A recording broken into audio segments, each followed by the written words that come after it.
ভারতের সাথে গোপনে মিটিং করবে, আমরা সেই বিষয়গুলো নজর রাখছি। ষড়যন্ত্রকারীরা লেজ গুটিয়ে পালাবে।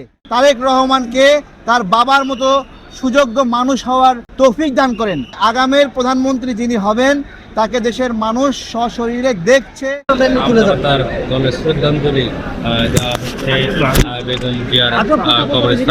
আগামী নির্বাচন হবে আধিপত্যবাদের বিরুদ্ধে, আগ্রাসনের বিরুদ্ধে, এবং জাতীয়তাবাদ আগ্রাসন বিরোধী শক্তি আগামী নির্বাচনে ক্ষমতায় আসবে বলে আমরা বিশ্বাস করি। এবং এই জন্য আমরা আমজনতা দলের পক্ষ থেকে একটি ছোট সংগঠন হলেও যত ধরনের সহযোগিতা করা দরকার আমরা করব।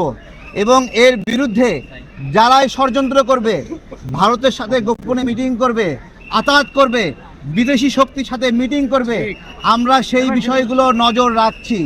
যারা এই ধরনের মিটিং করবে, আতাত করবে, বাংলাদেশের জনগণ তাদেরকে প্রত্যাখ্যান করবে। এবং আমরা জানি বেগম জিয়া, শহীদ প্রেসিডেন্ট জিয়াউর রহমান তারা বিদেশিদেরকে বন্ধু ভাবার চেয়ে বাংলাদেশের মানুষকে বেশি বন্ধু ভেবেছেন। এটাই হলো জাতীয়তাবাদের শক্তি। বেগম জিয়া, শহীদ প্রেসিডেন্ট জিয়াউর রহমান, তাদের যে চিন্তা আদর্শ, আমরা এই বিষয়গুলো এইভাবেই বুঝি যে দেশের মানুষকে সবচেয়ে বেশি গুরুত্ব দিতে হবে এবং বলতে হবে সবার আগে বাংলাদেশ, সবার আগে বাংলাদেশ। এই চিন্তাটি বাস্তবায়নে, স্বনির্ভর বাংলাদেশ নির্মাণে শহীদ প্রেসিডেন্ট জিয়াউর রহমান যেভাবে কাজ করেছেন, তার সুযোগ্য সন্তান তারেক রহমান যেভাবে কাজ করবেন, আমজনতা দলের পক্ষ থেকে আমাদের সেই কার্যক্রম সমূহে সর্বাত্মক সহযোগিতা থাকবে।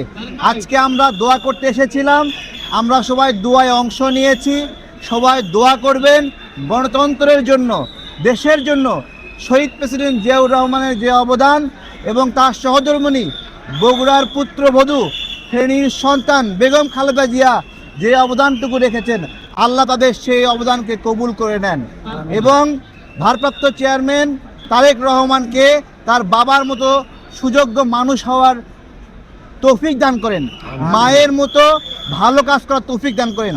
এবং আমরা দোয়া করি বাংলাদেশের মানুষ এই জায়গায় একটা ভরসা পাচ্ছে। এখন যখন থেকে তারেক রহমানকে তারা দেখেছে, সেই ভরসার জায়গাটা দিন দিন আরও শক্তিশালী হচ্ছে এবং আরও শক্তিশালী হবে। সামনে আগামীর প্রধানমন্ত্রী যিনি হবেন তাকে দেশের মানুষ সশরীরে দেখছে, ভালোবাসছে।